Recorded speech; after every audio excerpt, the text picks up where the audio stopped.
Welcome to Overtime the Podcast, a show dedicated to all things watches, with a special love for micro brands and their affordable range. I'm your host Praka, and some of you might know me as Kinda Average Watches. Join me as we explore new releases, share tips on building your collection, and put in some overtime with hands-on reviews of the latest watches. Whether you're a bit of a pro or you're just getting into the hobby, this podcast will keep you entertained with great stories from the people in the industry, casual conversations, and guest hosts who bring their own unique perspectives. Let's get started.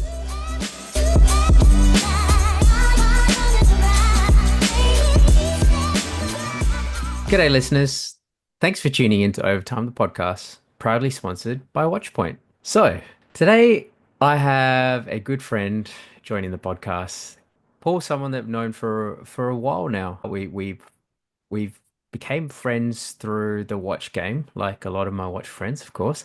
And I'm actually struggling to think the exact scenario that we became, started talking. We'll get into that when I actually introduce Paul. But yeah, we chat all sorts of stuff. And one day Paul said, actually, probably not just one day, a couple of times, we said, you know what really just irks me about this, or you know what really pisses me off about this? And I thought, hey, why don't we actually make this a whole segment? And of course, you've read the episode title. It's You know what really grinds my gears? Paul. Welcome to the show. How are you? Thanks for having me. Considering the people that have sat in this seat, I feel completely inadequate, ill-prepared, and well, for those that needed to know, I'm bloody nervous, considering those people that have been around on the podcast before. But yeah, this has been a long time in discussion, so I'm excited about this one.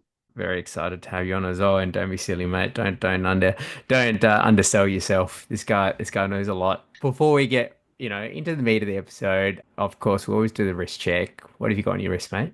I have my recently acquired Oris Aquis 43.5 mil.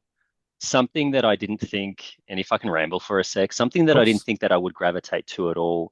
I went into an Oris store, the main store on Collins Street, because I had my eyes set on a Diver 65, and you don't know until you know. And I think that's what grinds my gears the most about online watch addictions is you don't know until you try the bloody thing on and realize, actually, this isn't what I thought it was going to be. And when I put on the Aquis, I was like, hot damn. Yeah. Like, yeah. Anyway, sorry. Yeah. No, So no. that's what's on my wrist today. Looks good. And it's the deep green dial, isn't it? No, it's the black. It's the black, of course. Yeah. Why did I mix it up with the green? Sorry, man. Because I've seen a few up for sale in the last maybe 2 months, and there's always a shot and there's always a comment. Is this green or is it black? But out in the sun, definitely you can tell it's that nice sunburst on that dial, isn't it? Totally. Look, I think they're an underappreciated watch and an underappreciated brand. But yeah, I really like it. Yeah, awesome. Great wrist check. What you got? I have the Grand Seiko SPGX 261.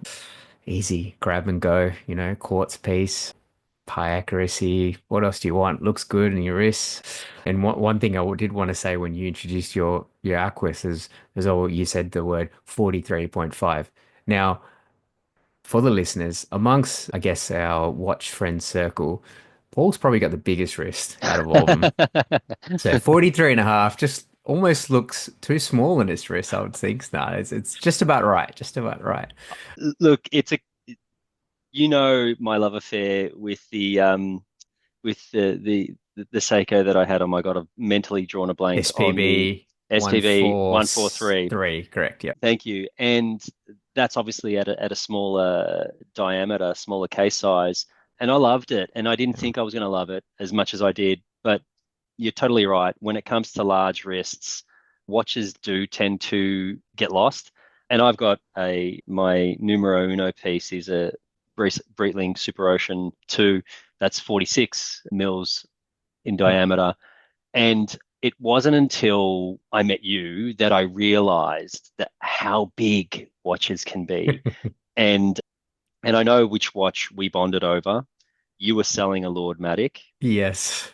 and I remember that I had just gotten into this hobby, this addiction, and I just thought you were too friendly when you were trying to sell the bloody thing. And I didn't end up buying it, but the fact that we're still talking, what, like 3 years later, Yeah. more, is a testament to the scene that is the Australian watch market. I Anyway, know. Watch market, watch community, what do you want to call it?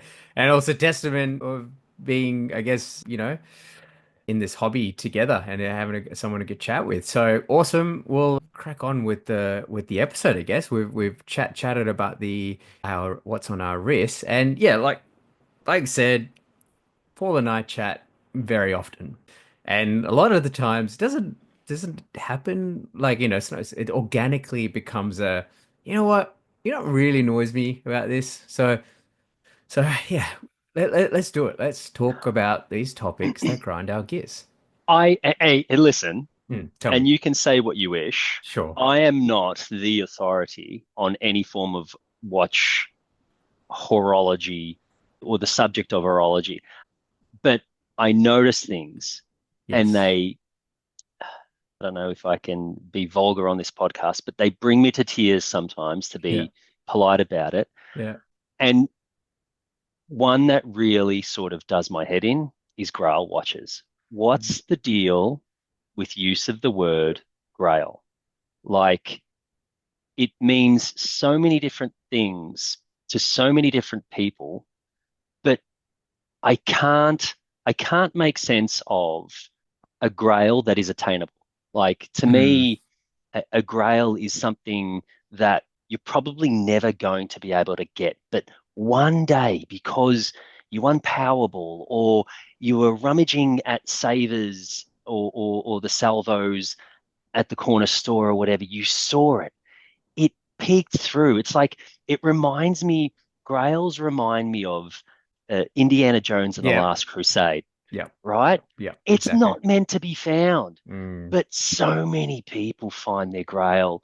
And sometimes there are some feeds of, oh, this is my grail watch. It's like, bro or sis, I don't know your financial circumstance, but I'm sure if you Yeah. chopped off a couple of smashed avos, you'd be able to afford one. Yeah. Because, like, I didn't think this Oris was going to be attainable for me, but I hustled for it, Mm. and I had a strategy. I stuck to it, and I got it. It wasn't a grail. It isn't my grail. I don't Yeah. know what my grail is, but it's that use of the word grail that Mm. I think gets overused, and I see it a lot probably in more the open forums. I don't know. Mm. What you tell me? You tell me. Yeah. I mean, look, I think I am a culprit slightly about using this as well, like Grail watches. I think a while back I did a Q&A episode with Justin and we talked about Grail watches. One of the questions came up and I said affordable Grail and my Grail. I think I still stand by the whole Grail thing because for me, it was the Kikuchi Nakagawa, which is an independent Japanese watch brand. I think it was something like 20,000 US dollars, which for me is a grail. I don't see myself spending Mm, that kind of money on a watch. And even if I had that, Powerball, as you say, which for all the overseas listeners that don't know what it is, but it's just a lottery. lottery, yeah. Lotto. It's a lot of money and also I think it was like 12-year waiting, a waiting list. So that is a grail, right? That's a grail. Yeah. That's a grail. Like, you can't attain it unless you pay like some ridiculous amount to some oil sheik who may have three or four that they're willing to get Yeah. rid of. You're not going to have one. No, I completely agree. And I did say affordable grail as well in that answer, which was the Seiko SKXA 35, which Which, I haven't told anyone on the podcast, but hey, I got it. So I've achieved my affordable grail, which means it's not a grail, is it? but I mean, I don't know if you want to speak about it, but when you Yeah. were telling me about that purchase Hmm. and how you got it, that's exactly what a bloody grail is. Like, You're right, actually. you You're right. you Yep. you poked and prodded, and you found some guy who was, I'm not going to tell the story. It's your story to tell, but Look, like yeah. that's what it's about. Yeah, that's right. I mean, I was going to save it, but hey, let's just chat about it, because I mean, because Sorry. no, that's all right. Currently, the watch is away for service, but yes, it's exactly as Paul described. The watch, I literally stumbled upon it. I've been looking for it for about 3 years now, probably a bit more. And obviously, if you go back to the old Q&A episode, you I'll go through as to why that watch means a lot to me.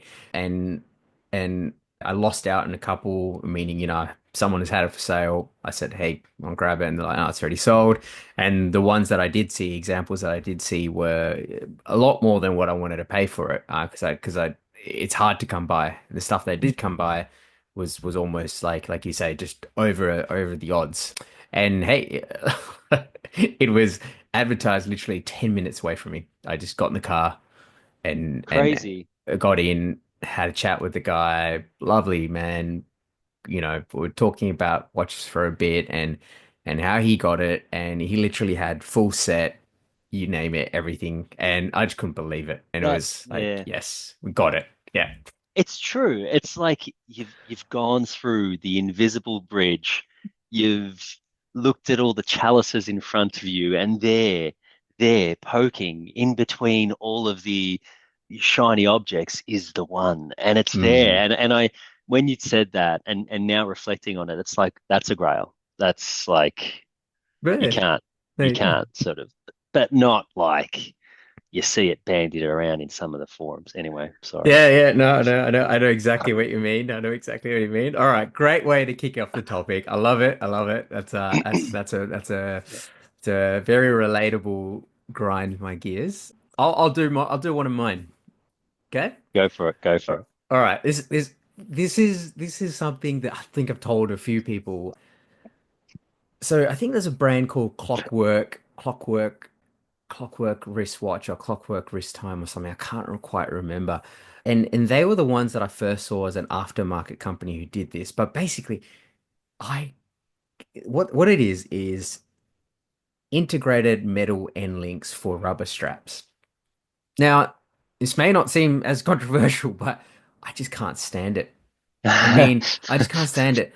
I like a bracelet, of course. Obviously, there's metal end link and it's all the way metal. And I like the rubber strap that integrates. So it integrates or doesn't integrate, and it's just a flat section and goes in. But the metal end link and then the rubber strap around it, I just can't get around it at all. I just cannot stand the look of it. I think it looks, it's very jarring. It's very jarring. And yeah, it just annoys me whenever I see it. Like it actually annoys me. It was Clockwork Republic. That's what I was. Clockwork. That's Yeah, what I was looking up just now. yeah, and I mean, like, I understand why this was made. Like, it's like to try and make it seamless. It's an integrated design, so there's no gap between the case and the rubber strap. But personally, I just don't like the look of it, and I think a lot of times they almost make it stand out more. It looks more visually jarring than just a straight end link straight rubber strap or a fitted rubber strap.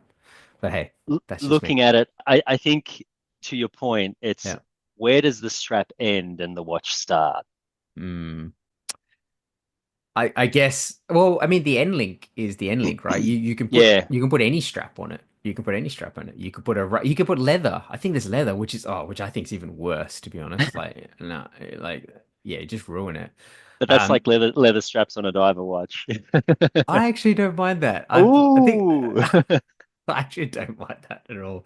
Obviously, you don't go diving with it, but yeah, just I know it seems like such a weird thing to pick on, but it really annoys me every time I see it. Even the OEM ones, I think like Tudor 54 has that integrated and link rubber thing. Don't like. It looks it's a way of finishing the watch or the case of the watch without giving without respecting what the rubber band is for and why you're wearing a rubber strap on a watch, right? I agree. So Yep. how can you be a functional diver with a metal end link? Yeah. Yeah, you're right. And I just think it's trying to make it a little bit more dressier than it needs to, or a bit more, Yeah, a bit more like when you have a rubber strap on a dive watch, that's like you say, you can go diving with it. You can want to go in the swimming pool. I mean, the metal, of course, you can do it with a bracelet as well. But yeah, look at that. I just sent a link. Just sent a photo to Paul for those listening, just for the Tudor 54. yeah, right. Yeah, I get Tell what me you mean. that does it look good? I don't It, like it. I mean, look, I'm going to be subjective here and say that it looks somewhat polished, Sure. but I think where we mix luxury with function, and Mm. I think that's kind of one of my gear grinders. Mixing luxury with function and purpose of the watch with status in some respect. And like, Mm. I don't know, that's me being a bit uppity about it. But yeah, I feel you. I feel you, bro. Yeah. Anyway, it again, not a, it's a very soft grind. It's not too controversial. We're just starting. I'm just starting. I'm just getting warmed up. So let's head back to yourself. Well, What else is annoying you? you say you have an issue. Would you say that you don't really bond Yeah. with a metal end link on a rubber strap? Would you say that you bond? Another popular term that you see in the watch forums, bonding. Mm. It does my head in. Like, I didn't bond with the watch. Okay, you didn't like it. That's fine. What is bonding? I don't know. And I think about this whenever I see it. And to the conversation that you were having with Matt in the podcast on Watch Point, Mm. that was this observation of these online watch micro brands that don't have physical stores or the ability to physically try on the watch, which is the gap that Matt's trying to Mm. plug or fill. Is that what brings about this whole inability to bond with the watch, that you Yeah. can't try on? You're taking a punt on I an online post or an online store or in one of the forums and what you think you like, and then you just don't end up liking it. So you end up doing 50, $100 on it because you got to resell it. I don't know. Yeah, I mean, I think Jody said the same thing. It's like, we all have purchased lemons. Think you and me, we definitely have. Like, you buy something and you think this is it, and then you look at it and you go, "Oh man, I shouldn't have bought this. It doesn't fit your wrist right. It doesn't look as good as you thought it would." And then you see in the photos, you see in the forums, and yes, like you say, you're going to lose 50, 100, 200, depending obviously on the value of the watch. Yep. You're gonna lose some money. And yes, we've all done that. And so I think I don't like the term like you. I think the whole I don't bond with it, and that's why I'm selling it. I think it's overplayed, definitely. But I think the essence of what they're trying to get across, which is, it just doesn't suit me, or I didn't think it was like this, it's not for me. I actually think that's fine as a selling point. Like, why, if it's so good, then would you sell it anyway? Do you know what I mean? Like, a counter argument to your grime. I suppose. Yeah. Hmm. I stand corrected, maybe. Maybe I don't. No, Maybe I don't. no, Maybe I don't. Maybe I just don't like it. no, but I think, like, I think it's the term. I think I it's the term more it's the so than emotional, yeah. yeah, it's the emotional attachment. Mm. Nah, man. You picked up the watch, it didn't really suit your wrist, didn't really suit your style. You're moving it on. Mm. You didn't like it didn't, it's not like this symbiotic relationship between you and your watch. You're not Venom. You're not you're not, it's not giving you superpowers. It's okay. Yeah, it is Um, okay. Yes, I agree. Agree.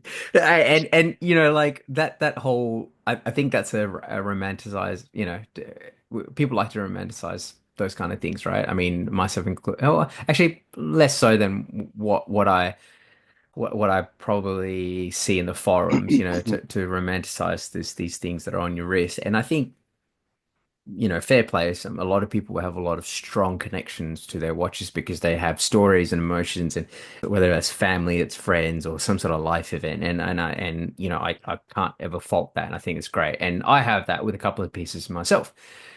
But yes, having to bond with every watch, you don't, man. It at the end of the day, I think I said this before, it's a piece of jewelry on your wrist, right? I mean, whether we like to admit it or not, it is. Yeah. You're right. Okay, what do I wanna talk about next? Yeah, yeah. Look, okay. The next one is yeah. I'll get right into it. Okay, there are many many over aftermarket strap options nowadays, right? Especially in the advent of stuff like AliExpress and direct China. You can Yeah, reach out to suppliers and they're going to make you the strap that you want with your name's logo on it, your company logo on it or whatever it is, and then you sell it on your company. I mean that kind of business model exists with anything, not just watches. You know that, I know that. We have water bottles, whatever. That's just the way it is. That's just the way it works. Okay. They got their manufacturing prowess over there. They've right. got the process, they've got everything there. Of course, you're going to go to the best people who have the processes already ready to go to get it. Why would you spend all that money to set everything up again Of course, to do stuff like that? If there of is someone course. there. So basically, what you're saying is it comes out of the same factory in a nutshell. In a nutshell, that's what I'm trying to get at. Right. Okay, so I think there's appropriately priced and then there's overpriced. Rubber, FKM, sailcloth straps, you name it, aftermarket ones. I'll talk about the aftermarket first. I've seen some prices, and I don't want to name the brand's name, but I think everyone will know what I'm talking about here. You know, sailcloth straps, ridiculous prices. Like I'm off the top of my head, like the latest release is like 500 Australian dollars or something, and I'm gonna send that to you, and it is just madness. I don't understand how. Sorry, it's 409 Australian dollars for a sailcloth strap. I mean, I just don't get it. I mean, you have like, leather, bespoke, you know, exotic animal leather that are selling for way less than this, and they're hand stitched, hand stuff. I mean, sure, maybe this stuff is hand stitched and all that as well, and there's R&D involved and all that. But yeah, I just like I can't. And no, and this is without, sorry, the clasp as well. So you add the clasp is 481 Australian dollars right now. That is insane. I just don't see the value in that at all. I don't see how anyone can charge this much for a sailcloth strap, no matter how well designed it is, when you can get similar sailcloth straps for about, you know, a quarter of the price. I'm not talking about like direct to China. I'm talking about other brands that are doing stuff like this. Yeah, I don't know. This does grind my gear. I just don't see the value in it. I just don't see it. I see your point, and I'm trying to sort of think of a way that I would rebut it. I Because I don't Paul think I does can. this. Paul does this, by the way. Just listeners. We always seem to have a topic or a thing we talk about, and he always has to think of a rebuttal or some sort of. Yeah, I get what you're The saying, count the but counter argument that, like, Hmm, if I put myself in the other position, what's sure. the counter argument? And you could talk about marketing budgets and you could talk about development and whatnot. And really, what I was trying to think about was, all right, well, if the use of materials has a bearing on that, does that influence how much the strap would cost? Hmm, And when I think I just had a suit made up. I don't wear suits often, not anymore, but I needed a new suit. sure. And I went to my guy, who's a gal. She sized me up. Hmm. We She presented me with a plethora of fabric options, and I didn't even look at the cost of those fabric options until she sent me the bloody invoice, and I was like, "Oh, that's what you mean by made in Italy versus made anywhere else. Yeah. Oh, okay. What about that other option?" Yeah. But to get back to it, listen, like, but when I rationalize it and look at the size of a strap, yeah, it doesn't make sense. And also to your point where you're talking about FKM or the rubber stuff Hmm. as well, like I want to buy a rubber strap for for the Oris, but Is it because integrated of design? the integrated design and whatever, I'm Hmm. pretty limited.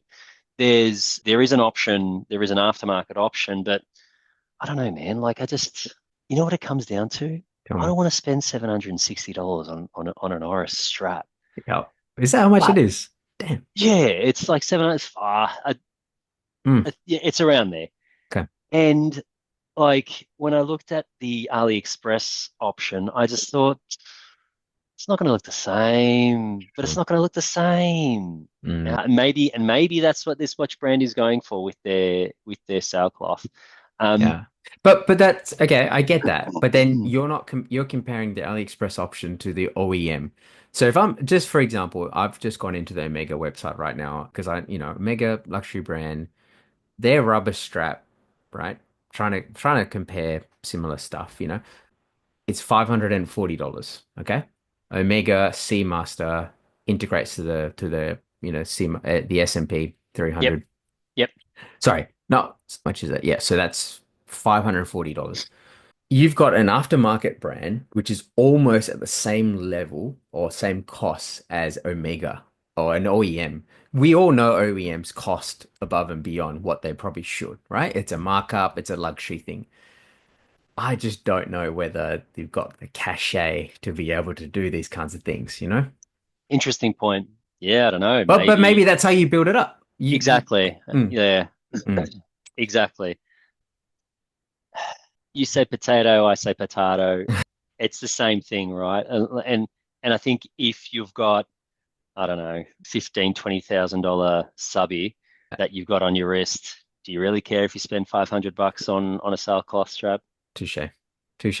Yeah. Yeah. Well said. Maybe this is more applicable to my budgets and the But affordable and micro brand range, which and which makes sense, right? I mean, it makes sense. It makes yeah. sense. If you Yeah. pay if you pay $400-500 for a Seiko, whatever, and then you're gonna put a tablecloth on it, and it's gonna cost you the same price as the watch, would you do it? Nah, No, absolutely not. absolutely not. So yeah, maybe this is more of a me problem than than a No, general everyone's problem. I think you're targeting a particular section of the market. Yeah, but it Eh, can still grind your gears. I think it's ridiculous, but hmm, what do you do? you know, But moving is it on. is it as bad?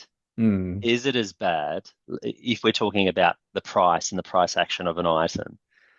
Is it as bad as what probably peeves me the most to see a sales post of a watch that is 5 years old at a certain price and then have the recommended retail price of what it was 5 years ago or even now, which happens to be twice the the asking price. That annoys me. Putting the recommended retail price on an old watch, on a traded watch in the forum does my scon in to no end. Yeah, And yeah, in yeah, some cases, you're not allowed to try it on, but this is what the recommended retail price is. yeah, And guess what? My price is half of that. No, no yeah, shit, Sherlock. I yeah, gotta. yeah. I mean, this is a symptom of a couple of things, right? Obviously, we've seen the prices of watches, especially in the luxury market, but even not even the luxury market, even in, I guess, the affordable range, just skyrocket. I mean, I was looking at my Nomos club, which I bought last year. I think it was Yep, like sort yep, of, yeah, yep. you remember when I bought it, and I bought it from Nomos itself direct, and I think it cost me 23 or 2200 or 2250 landed. That's it. So 2250 landed Australian, which at that time was one of my, yeah, it was probably almost my most expensive purchase I've ever had. And I was kind of like, oh, but it was something that I was looking for a long time. And I was like, Mm. I'm gonna, you know, save up enough for this and I can go and buy this. So I was curious, and I think a couple episodes ago I spoke about the Nomos World Timers, the new ones that came Yep, out in Watches and Wonders, and I was yep. looking at prices. I was like, wow, that's pretty expensive, but I guess a new complication, new stuff. All right. And I went back and had a look at my club. The price of a Nomos Club 703.1 right now is 3,400 Australian dollars. It and we're talking about a couple of months here, right? What's that? You're the money guy. So 3,140. Okay, so it's a $1,000 increase. And what percentage is that? That's like a third. That's a third jump right there. Like madness, madness. I don't see. It's a great watch, right? I completely, I love it, absolutely love it. But I just don't see how they can justify that jump in a year. And I've seen this in many, many brands. I mean, Omega's done that as well, like crazy. JLC, JLC, Yeah, which is your. I know which you is love JLC, right? You love it. uh, And how crazy has the RRP's been? Like massive. Yes, I agree. It's super disingenuous to use the current retail prices to try and make your secondhand market watch watch seem more feel appealing. appealing. Yeah. Completely agree. It is disingenuous. Is it are they incorrect? No. The current RRP, yes, it is the current RRP. But I guess, unless you know that, hey, this price has gone up about 30-40% in the last few years, you're gonna take it at face value. I guess you're right. I think it's I don't know. I'm kind of going a bit old school and sort of saying like, remember when paddle pops were 80 cents? Like you can sort of say the same thing, right? Remember when Yeah, paddle pops were 80 cents? Now I think, you're spending about $3.80 or something for it, or $3.20 or something that I've seen them before. And it's just like, crazy. oh my gosh. So I guess you're drawing the same logic. Yeah. Does it make it right? Well, No, no, I agree. no, No, no. no, I agree. It doesn't It's make it right. annoying. It doesn't make it right. I completely agree. Gosh, going to the grocery store and every day just annoys me. And it just gets me frustrated sometimes looking at some of the prices. You're like, there's no way that costs that much now. You're joking. It's exactly the same thing. Remember when Yeah, I was yeah. young? But like we're talking like, 2, 3 years, not even. And the thing is, it's not like, I'm trying to, I'm trying to justify it in my head, okay. Has this cost potentially changed? Yeah, fine. Has this cost potentially changed? Yeah, okay. But no way that jumped that much. It's literally sugar and rubbish in there. Anyway, I'll get away from that. But man, I get you, man. I get you. And I think a byproduct of that, I guess, is also the second hand price of that Yep, model obviously goes up. yep, yep. And It drags it with it. Yep, it totally. drags it with it. And if you're into microbrand and independent watches, which you clearly are as you're listening to this podcast, you gotta check out Watchpoint.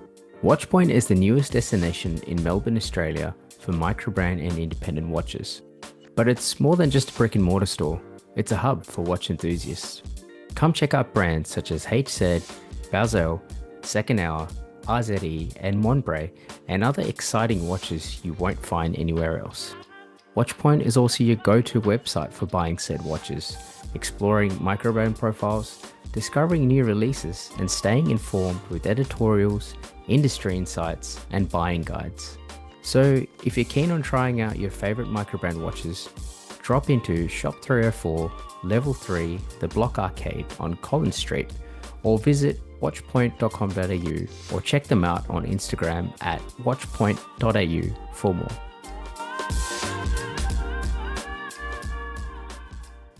I won't go into too much detail right now. I'm looking at a watch right now that I've been looking again. It's been on the list for a few years now. You know about it. I'm not going to talk about it yet. I And it's won't just mention. it is the exact same thing. It's the retail price has gone right up. I mean, I remember walking in and trying it on a couple of years ago, maybe no, about a year and a bit ago. And the retail price then and retail price now, I'm just like, oh man. In a way, I'm like, oh, I'm kicking myself for not getting it. But at the same time, you're like, why should I? Like, you know, to, just let's. Is it? Yeah. Like, has it substantially changed? No, it's exactly the same. I understand inflation, yeah, but there's inflation and there's greedflation. I guess Yeah, it's true. Yeah, yeah. I mean, yeah. I mean, anyway, I'll take it. we're talking about Veblen goods, yeah, right? Yeah, So, yeah. there's always going to be that level of price gouging and all that. So, yeah, we take that back. We are in a very privileged hobby here, Community, hobby. community and hobby. Ah, So, yeah.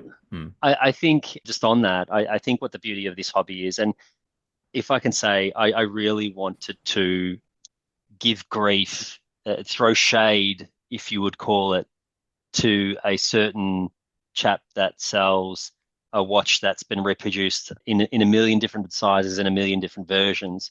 And what really opened my eyes, if I'm not pumping your tires up, but really opened up my eyes to it was when Jody spoke about the Ascent on your podcast and the reason why he was able to add so many sizes and configurations, and now with the quartz movement, which spoke to the ability of a micro brand to be nimble in changing its design and its production and retooling and reacting to the market and the market cycle. It completely changed my view on that. So I thought that I got to thank you for being mates with Jody, because like I when I look at the page and I see that there's nothing but Ascents on the website in 50,000 different shapes and 50,000 different colors and varieties. I just thought, why the hell would you do that? But when he made it make sense, he made it make sense. Hmm. And to get back to your point on whether the market, whether these brands are having a lend, I think that they are, because he hit the nail on the head, which was I'm reacting to a market Hmm. because I've got the ability to react to it in the time that the market is still hot on it, Yeah. let's say. I can do a limited run and feed that section of the market. And I think it really speaks to the affordable watch community. So when you say, we're lucky to be in this, I think we don't need to be the luckiest people to be part of this community, because you've got the likes of Jody, but you've also got such a diverse range of watches, and watch and horology and watches as a jewelry item is such an interesting conversation. Everyone wears one and Hmm. everyone has an opinion on one. Anyway, I'm carrying on. I'm No, waffling no, on. no, no, no. It's great point. I mean, almost every single day there's something new that's coming out in the Yeah, forums or anything, and yeah. it's always something for someone. And yeah, it's great to see. And yeah, I'll let Jody know about some of your feedback. No worries about that. If he listens to the podcast, he Yeah. does. Um, Yes, yeah, yeah. All right. Well, look, so yeah, I mean that was a great little grind gear. I have one here which is again a bit probably a bit pointed, which is to do with manual wine watches. Do you have many manual wine watches? no, Okay. no. I had that Seiko 1979 thing, Uh, the shake and bake or whatever it was. so that's That the ground opposite. That was the that opposite. that ground my gears, let me tell Uh, you. But that was but the you had to. automatic only. No, It was automatic only, yeah, yeah. yeah, yeah. And that, talking about gears, like literally, like gears were grinding. But nah, I haven't. I actually, am I right in saying I bought my dad for his birthday? Bit about my dad, like he's a boomer, insert the stereotype, but he's frugal, very frugal. And I reckon he is the reason I got into watches. And he's this guy that could probably afford some heavy watches if he really wanted to, but the fibers in himself just will not. He finds greater purpose in bartering in Bali to get some fake Rolex Yeah. for like $49 instead of 50. That is his joy, and that is Uh, how he goes around watch love it. or anyway. I bought him, and I bought him the Suja. How do Oh you yeah, say yep. that? Suggest, yeah. I don't know. I call it suggest. Suggest. Yep. The the when I get to it, The Tiffany the blue suggest. Tiffany Mm. L'Hommage, and I think that's, I don't know. Chrono Heritage S 457. Yep, got it. That's the one. Man, you know these things better than me. Manual winding. Yeah, that's right. And I actually, when I gave it to him, I thought, geez, is this guy gonna know? Like there's a power meter on it. Is this guy gonna know that it doesn't, he doesn't need to shake it. Mm. He needs to wind it. Yeah. Anyway, is that part What's of your my gear gripe? Okay, grind? close. We nearly got there, but yes, manual wind watches. The newer ones at least have some sort of overwound protection, right? You keep going, keep going, keep going. Or when I say new, at least for the last 40 years or something. Keep going, keep going, and then once you hit towards the end, it's going to start getting harder to turn, and then it hit a stop, and then you go, okay, I know, stop that. Which is a good system for protecting, so that you don't overwind and break something. But there's also manual wind watches that have screw down crowns, right? That you have to then so It's you screw it counterproductive. down and then you have to open it up and then there's like a little position that it kind of pops out and then that's when you start winding. It's very small, right? The little gap between. And what really grinds my gears is those kind of watches with a screw down crown and I don't have good overwound protection. And even with it, like I just don't for me, like it just in my mind, I'm like, this doesn't work. Like you have a manual wind watch, you have to wind it, and and it's quite, you want to take care of the movement, right? I'm all about taking care of the stuff that I've got. And I feel like if I'm winding it and then I have to fill it around with screwing down the crown of this watch before I'm like, nah, I just don't like it. Don't like it at all. Eh, Yeah. And I don't have a position on it. I think you're right. I think like, why aren't all watches quartz? Oh, uh, nah. Well, not like Um, that. You know what I'm saying? I mean, like for example, like you got a dive watch, right? You got a dive watch. You want it to be screw down crown. Okay, totally. it's part of the design of the watch. It's part of the, design brief. Yep. You need some. But then for me, in my mind, I attach manual wine watches to more dressier pieces. Yep. That's just my, Gotcha. so to have a manual wine watch that is going to be taken in the water that are going to require screw down crown does not compute. But in saying that, I know like for examples like chronographs, there's chronographs like that suggest. Actually, was that screw down crown? Don't know. It's not. It's It's not. not. Okay. All right. It's Because not. I believe it's like 50 meters water resistance off the okay. top of my head. So that's fine. All So good. yeah, Yeah, yeah. you're good. Yeah. So anyway, again, very pointed, grinds my gears, but it does. It grinds my gears. So let's stop making these things. I mean, either make it an automatic, or if you're gonna make it a manual one, then don't worry about screw down crown, or at least make it a bit more distinguishable. I don't know. I don't know. Just yeah, do It better. shouldn't be done. These things should be outlawed. You know what else should be outlawed? Hmm. Patina. I hate patina. I hate patina. I hate spider dials. I hate them because you only see them on one type of watch, right? Maybe two types, Yeah, yeah, yeah, yeah. actually two brands.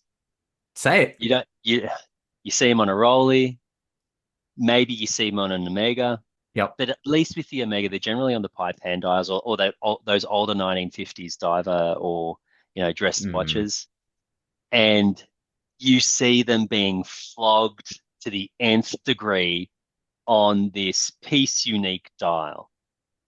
Give me a break. Come on. You know, we yep. know that you send that watch to Rolex for a service, you know exactly what you're getting back. You're Yep. getting a service dial back and you're never going to see that damn thing again. And like, let's be honest, they're defective dials. Like, come on, come on.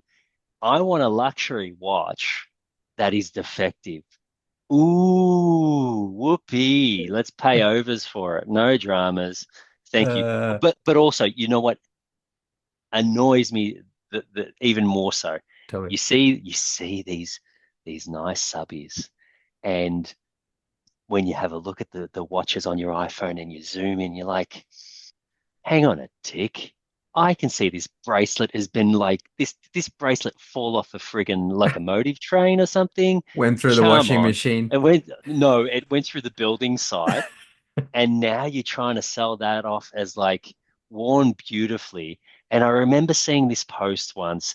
It was the most affordable everyday Submariner you could wear doing anything.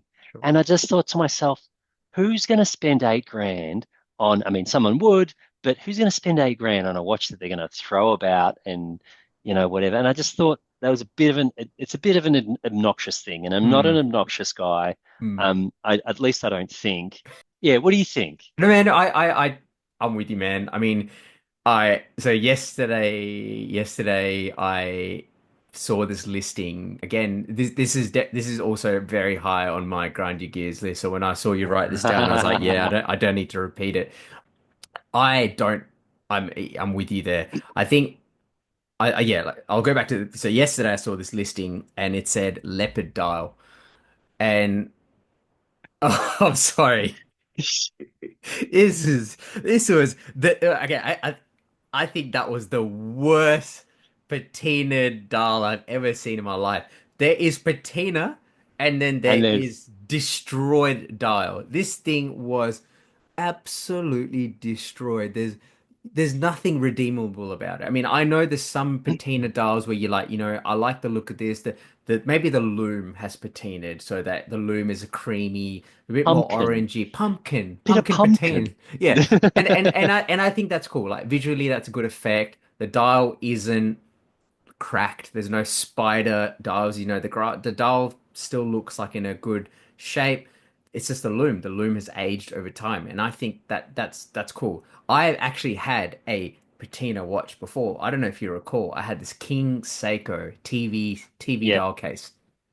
Sorry, it was a King Quartz Seiko King Yeah, Quartz. I remember it by memory. I don't remember the patina on it The though. visual, yeah. Anyway. So it was called a UV patina. That was what it Yeah. was told to me, and it's true. It's basically the dial's been left out in the sun, and over time it had a wear to it, and it had a slight. The whole dial, thankfully, it wasn't just parts of the dial, had a nice pinky discoloration. Right. So from the outset, it just looks like a different colored dial as opposed to a white dial or a silver dial. So I'm okay with that. But I know exactly what you're saying. There's so much overplaying about patina and spider dials and the premium that seems to be attached to it doesn't make any sense. I have this thought that COVID ruined a lot of things, and that being said, COVID brought me into the watch hobby, but Yep. it also brought about like how do I sell a watch to people that have got money to burn, and it hasn't sort of disappeared. Like, and now that the money's not around, so to speak, or as much, maybe I don't know. They're still trying to sing from that songbook. Anyway, Mm. Yeah, no, yeah, no, you're right. You're right. You know, I just think the whole patina thing's overplayed, and there's cases of fraud, big time fraud. Like, who's that guy? Periscope. I'm not sure if you know him. So basically, he's like a investigative watch journalist type guy, and he is a big Panerai and vintage Rolex and all these kind of guys, and he does all this in-depth research to call out hoaxes or call out, any fakes. fakes or even stuff like, where someone this brand has said, we're the first to do this or whatever. He goes, no, you weren't, and here's all the reasons why. And he's just very respected, but also makes enemies, of course. And there is so many instances where you see all these, vintage patinaed stuff where it sells for all these crazy prices, and then they're like, actually, no, it's not real. This has been doctored. I think there was that one in an Omega, which there was a big controversy because I think the Omega employees were in on it as well Right. to Wow. basically make it like a Franken watch. And That sounds familiar. Yeah. yeah, Is it Perez scope? that's it. Yeah, I'm gonna look yeah, into them. yeah. Have a look, and I might chuck it into the show notes. Why not? We've spoke about a lot of stuff today. I might chuck in that. Might chuck in your suggest watch that you bought your dad. a couple of things as well Great in there. watch. I gotta say, I put on that thing and I thought to myself, oh, lucky guy to have a son like me, I tell you what. But also, now I know where to borrow something different. Yeah, Ex- nice watch. Exactly, exactly. Cool, cool. Man, this this is such an awesome topic. I mean, we've got a lot. We can keep going on for hours and hours and hours, Forever. but we should In the probably interest in of viewers, the time and my timesheets. Exactly. Well, all these things that you need to do. We're going to wrap it up there in terms of the topics, but this will not be a single episode. This is a part one of many. So we will continue this again if Paul would be so gracious to Uh, come back on. of course, you know what? I think it would be great to hear in the comment section, see some of either feedback or what grinds other people's gears and really sort of make an episode out of what the show, or not the show notes, but the comments in the show notes section give Yeah, you. yeah, yeah. No, I That'd be think yeah, great. the people. What grinds people's gears? The overtime podcast listening Gear crews. grinders. Listen, that's it. Gear grinders. Yeah, for sure. We can definitely do that. In fact, I think it's a good time to plug. So, I mean, I've been slowly expanding the socials side of things as well. Obviously, I'm most active on Instagram, but I have started a Facebook page that basically links everything from Instagram, puts it on Facebook as well because there are people Wow. that aren't on Instagram. Right. And after the longest time, finally got a Overtime the podcast crew. So it's a channel basically, Instagram channel. Now I don't know if you're familiar with that, but basically a lot of groups do this, right? A lot of things like celebrities or watch people or watch brands. They have channels where basically it's like a broadcast channel. I can put stuff on it. I can say this is what I'm doing is this thing, and it's just to keep up with the podcast. What are we up to these days, and what's coming up, etc. So yeah, that's something that's just happened, and Congratulations. thank you. It's look, it's not anything groundbreaking. I think a lot of people do that. In fact, as I say, I might just quickly send a snap to the people. So smile, Paul. Unsailing. Okay, so I'm just about to chuck that on the channel so you can see that we've been recording. So yeah, that's pretty much a plug for that. But let's dive in to the something interesting section. We'll always do this at the end of each episode. Cool. As a guest, Paul, what's your something interesting? I just finished watching The Earthnaut. I think that's how you pronounce it on Netflix. It's a sort of global apocalypse movie. I don't think I don't want to spoil it, but it's not necessarily a zombie movie, but it's also not a zombie movie, series. Hmm. It's different in the sense that it's based, filmed, and recorded in Argentinian, and it it's a different take on post-apocalypse kind of narrative and whatnot. And I just wrapped up the season 2 nights ago, and I haven't stopped thinking about what could possibly be coming in the next season. But I'm a bit of a finance nerd, and I was at my head office in Parramatta a few months ago, and I saw that one of the guys had Alan Kohler. I don't know if anyone knows Alan Kohler. If you know Alan Kohler, he's on the Hmm. ABC. He's like one of the Oh yeah, yeah, on yeah, on this yeah. side, yeah, yeah. And he wrote an essay on the Australian housing market and the errors that occurred, the history of it, and then what potential fixes are.